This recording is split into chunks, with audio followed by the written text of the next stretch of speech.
Hi, welcome back to War for the West Daily. It's March 27th, and we're going to talk about three issues today.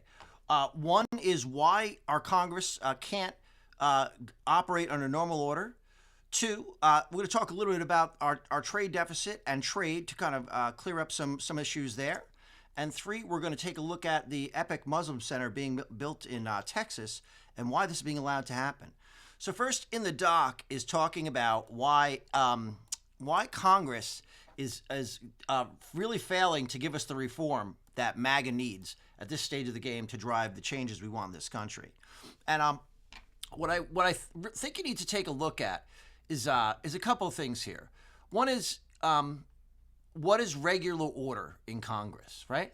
So the way Congress is supposed to operate is it's supposed to have a series of committees that produce bills that go back and forth essentially in a reconciliation process between the Senate and the House to come up with an agreement on the bills they want to pass. It's much more complex than that. You can see this, we got to go step by step through this this little bit here, the way this works. Let me just make myself a little smaller here so we can maybe just take a look at this a little more clearly for the moment. Okay.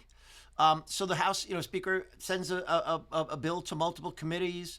The number of committee meetings, they used to have, it's declined tremendously. And what you find today is that there is no regular order in Congress. And what they've done is kind of laid out in this diagram here how bad it's gotten. So we're not really engaging in regular order at all. And what that means is we end up with these big reconciliation bills, these big omnibus bills, these big panics like we just went through. The government's going to be shut down. And this is intentional. Folks, this is not accidental. But I want you to understand how much they lie to us. And so let's go take a look at John Thune. Now, John Thune, by the way, listen to what he said.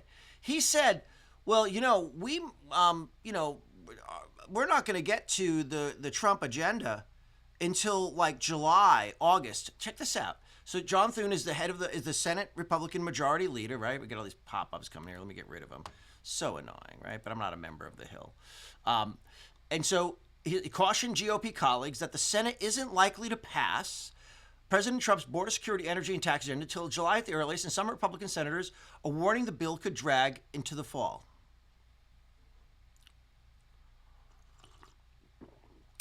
I mean, I don't know how you feel about that. I think it's absolutely nuts that we're dealing with this kind of problem. And this is John Thune basically describing this to us, and how it's certainly not going to work. And then Mike Johnson is not getting the bills through either. So we still don't have regular order. By the way, Mike Johnson promised us that we would get regular order last year, and they were going to produce the 12 funding bills and push it through the normal process of Congress, but they're not doing it. Now, I want to slow this down because it's easy to say, okay, they're screwing us, they hate us, blah, blah, blah, blah. They're not telling us the truth. And here's the real truth. The Republicans are hopelessly divided. And Trump is pushing an agenda that many Republicans don't actually agree with, okay? So at this stage of the game, you've got to ask yourself, what's the real block? Well, the block is a political one.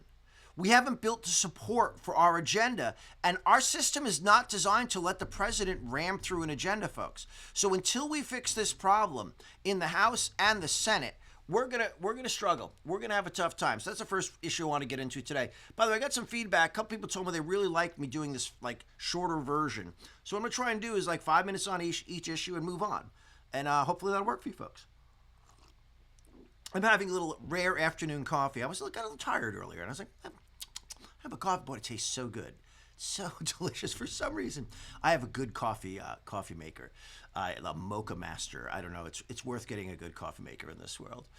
Let's talk about trade. And look, we are in a crisis when it comes to trade in this country. Yeah, it is not subtle. It is not minor. Here we go. There's the trade deficit diagram that I wanted to show you. And folks, it's a terrifying picture in trade for us. Yeah? So I want you to think for a second about how things have changed in this country in the past 30 years. we went from having a tiny trade deficit, and by the way, we used to have a trade surplus, to having simply a massive trade deficit now. That it's not recoverable almost from this point economically if we don't turn it around soon. We basically are a consumer nation living on basically future wealth. So do you understand this chart here? It's showing you manufactured goods and the amount of manufactured goods we bring into the country versus what we ship. So we have trade deficits with all these nations, meaning we take in far more than we're making for the world, right? Now, we actually offset this with services that we export, which is a very funny thing. It's a kind of a game we play. That's the only reason we don't have a massive net trade deficit, okay? It wipes out the product deficit. But we don't make anything here anymore. And making stuff is what creates wealth. And I want to focus on this very simple idea very clearly with you for a second, okay? Producers become wealthy. Consumers do not get wealthy. Why is this? I want to take you to picture a factory in your mind and what it's comprised of.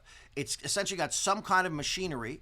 It's got people that operate the machinery. It needs to be in a building. Somebody's got to clean the building. The people have to work there. Somebody has to buy the machinery. So first of all, there's a first level economic activity to put a factory together. But if that was it, it would not be nearly as crucial as it actually is. Because what happens is you get an entire supplier ecosystem around a factory with a bunch of what they call jobbers or wholesalers, whatever, who make components that the manufacturer uses. So what you have is this complete ecosystem of innovation, and each supplier is constantly trying to improve their part because they're competing with other suppliers, and because like you're working together with the manufacturer, they might give you feedback. It is a collaboration of endless innovation, what we call in business continuous improvement, okay? So when you don't have factories in your country doing that, you're not creating new ideas and new products, and that's how wealth is created. That's where productivity gets expressed into actual wealth creation, is by the mechanism of production. If we are not a producer nation, we can't be wealthy. In many ways, the strength of our currency and the strength of our economy, the strength of our military are completely due to our strength as a producer nation over the past 150 years. And we really need to think seriously about what we want to be as a country, if not this. Okay, that's a quick a little snippet into trade. I guess is one other thing I want to share with you on this. So give me a second. There was simply a great video that Tucker Carlson did with Bob Lighthizer.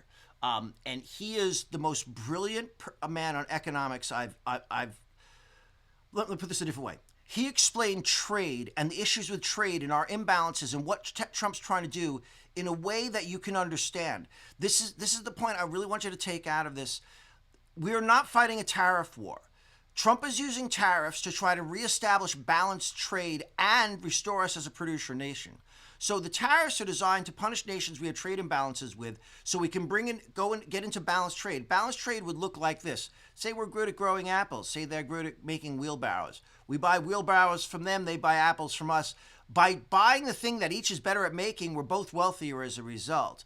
That's what balanced trade looks like, and we try to get the amounts right with each other, and nations cooperate to engage in balanced trade. That's why the government is important when we're in international business, right? And so we don't have any of that going on. We're using tariffs to do that. Bob explains this at a level that makes me sound like an imbecile, okay? So trust me, you want to listen to Bob on this, not me. And let's move on to the last topic of the day here.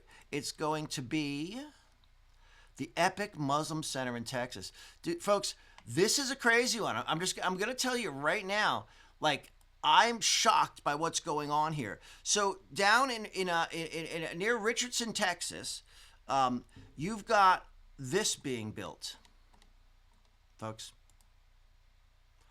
They're building Epic City. It's organized as a real estate development project centered around a mosque and Muslim community center. And it's being built in Texas. And by the way, it's proceeding along. I did some research on it. The people behind it are associated with the local mosque, but they're just like local real estate investors throwing this together. They're all excited with each other. And what they intend to do is essentially have a Muslim-oriented town. Now, you might say, well, okay, what's wrong with that? Well, there's a lot wrong with that. You know, we're not allowed to have Muslim-only communities or religious-only communities. So if you're building a town centered around the mosque in that way, I mean, it's innately a Muslim community that's being built. I mean, will Christians be able to live there? Will they get a hard time if they try to buy a house there? Will Christians want to live there? Will Jews want to live there? Will they be welcome there? So I looked into who's doing this, and it turns out Iman Chowdhury is one of the people behind it. He's just not anybody particularly politically active. He just sees this as a business opportunity, which I thought was really interesting. It's the way this is organized is through something called Community Capital Partners, which is the nonprofit corporate entity which is driving this project, right?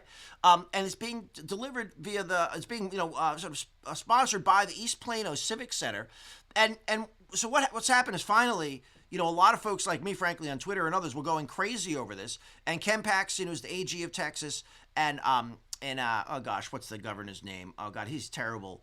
The governor of Texas. Sorry, he'll come to me. They're both beginning investigations into this to begin understanding if this has all been done legally from a planning standpoint, the permitting and whatnot. But I want to wrap up on this and kind of pull the lens out and not talk about Epic so much, because Epic is a symptom, not the problem, right? What we've done is we've played this game by letting leftists, by letting socialists, by letting people who want to move beyond the classical liberal order that informed this country and our liberty, we have allowed them to impose all kinds of ideology on us that a lot of Americans haven't thought of. One is just like immigration is good as long as we keep the terrorists out. It's just not so. The rest of the world isn't like us. Muslims always seek power as a group and seek to drive society. That's the way it is. Now, when I say that, you're like, well, what about the peaceful Muslims? Not all Muslims are like that. Let me break this down for you. There's about, out of the 1.6 to 1.8 billion Muslims in the world, hard to get a number, might be more than that, there's about 200 million who believe in a form of Islam which doesn't support jihad and violence and dominance of the infidel. The rest of them do. Now, but they're not all jihadis, Glenn. Of course they're not jihadis, folks. What we're dealing with is it's very much, I hate Nazi comparisons, but I'll use it here because it's such a direct one. Not that I'm saying the Muslims are not like Nazis. They're not like Nazis. But in the sense that in any radical political movement, and Islamism and the Sharia law they want to implement, the way they want to run things is very radical compared to classical liberalism. What you find, there's always a vanguard who's willing to do violence and press the most aggressive, ideologically compliant things, right? And really be sort of the militant kind of rule-making force. There's always a small number of people like that, but they're backed by a group of people who are maybe not as verbal but support them. It's very true in Nazi Germany, and it's very true in the Muslim community. When you look at polling data on Muslims, they agree with many of that 1.6 billion I'm talking about. They agree with many, many aspects of Sharia law and Islamic belief in Islamist politics.